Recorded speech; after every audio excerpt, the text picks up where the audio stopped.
ઇતિહાસની અંદર બનેલી આ 3-4 ઘટનાઓ પૈકીને આ એક ઘટના છે કે ઇતિહાસમાં આજ સુધીમાં 3 કે 4 મેક્ઝિમમ ઘટનાઓ બની છે. દાન કોને કહેવાય? એમાં પાટીદાર સમાજની આ વાત છે, પટેલ સમાજની આ વાત છે. અમરેલી જિલ્લાનું તોરી રામપર ગામ, અને તોરી રામપર ગામની અંદર એક રાઘવજી પટેલ કરીને મોટા મોભી, એ ગામના આગેવાન, આ ગામના પ્રતિષ્ઠિત વ્યક્તિ, અને એ વ્યક્તિના આમના ઘરના એટલે જમનાબા, અને એમના એક દીકરો એટલે દીકરો ડાયો, એમના લગ્ન થાય, ઘર પરિવાર ખૂબ સુખેથી ખૂબ મોજથી રહે.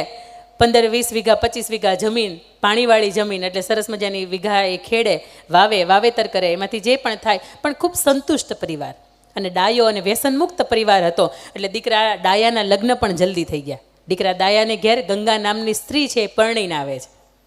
અને ગંગા એટલે એવી ગંગા કે જ્યારે તમે એમ થાય હરિદ્વારની અંદર તમે ગંગાને જુઓ, નિર્મળ વહેતી, એની બોલી, એની ભાત, એનું ચાલવાનું, એનું બોલવાનું, ઉઠવાનું, ઘરમાં બધાની સાચવણી, પતિની સેવા, રાઘવજી પટેલને જમનાબાની સેવા, ખૂબ એમ કહી શકાય એકો એવી સ્ત્રી કે ખૂબ ગામ એને વખાડે કે દીકરાની વહુ મળે ને તો ગંગા જેવી મળે, આવી સ્ત્રી.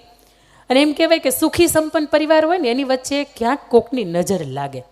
આ ડાયો રોજ સવારમાં પોતાની 4-5 વાગે ગાડું લઈ અને વાડીએ જાય, એટલે 2-5 ગામના લોકો ગાંજો પીવે, અને રોજ ડાયાને એવું કે ડાયા ગાંજો પીવા હાલ. ડાયો એમ કે ના રે બાપુ, મારા બાપુ મને મારે, હું 2-5 રૂપિયાનું હજી દાન કરી આવું ને. આજથી 240 વર્ષ પહેલાંની આ ઘટનાની હું તમને વાત કરી રહી છું. પટેલ પરિવારને આંગણે આ સત્ય ઘટના બની છે, એની વાત છે. મારા બાપુએ કે હું 2-5 રૂપિયાનું દાન દઈ આવું ને તો મને મારે નહીં, પણ આવા હું ગાંજા પીવા બેહું ને તો મને મારે. એટલે રોજ પેલા એવા ગાંજેડીઓ હોય ને એવું કે તું જોઈ કે તું રોજ તારે વાડીએ કામ કરવા જાસ ને, તું કે ડાયા એક વખત ગાંજાની શર્ટ માર ને તું, એટલે એ કે તારું જેટલું પણ દિવસનું કામ છે ને ફફડાટી બોલાવતું, બપોર સુધીમાં તારું કામ થઈ જાય. આ 1 મહિના સુધી રોજ એક જ વ્યસન, એક જ વાત ચાલે કે રોજ પેલો નીકળે ને ગાડું લઈને, એટલે એમ કે હાલ અહીંયા, રોજ પેલો નીકળે એટલે કે હાલ અહીંયા, રોજ ના પાડે.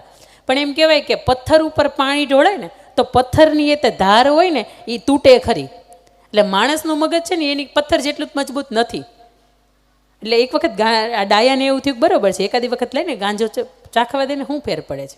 જોજો વ્યસન તમને કયા માર્ગે લઈ જાય. એની સાથે બેસે છે અને એક શર્ટ મારે ને તો એ શર્ટ ડાયરેક્ટ એના મગજની અંદર ચડી જાય, એને આ ગાંડા ગદોડવા મળે. અને પછી આ લોકો જે 4-5 ગાંજેડીઓ હોય ને એને એવું લાગે કે હવે આને કાબુ ગુમાવ્યો છે, આપણે એમ કરીએ એને ગાડામાં ભરીએ અને એને વાડીમાં મૂકી આવીએ. એટલે એ ગાડામાં ભરે ને એને વાડીમાં મૂકી આવે. સવારમાં દી ઉગે એટલે બધાને ઘરેથી એમ છે કે આ ડાયો છે એ વાડીએ ગયો છે, પણ વાડિયાની અંદર આખો દી પોતે ગાંડા ગદોડે, પોતાને એના મગજની અંદર ગાંધો ચડી ગયો હતો.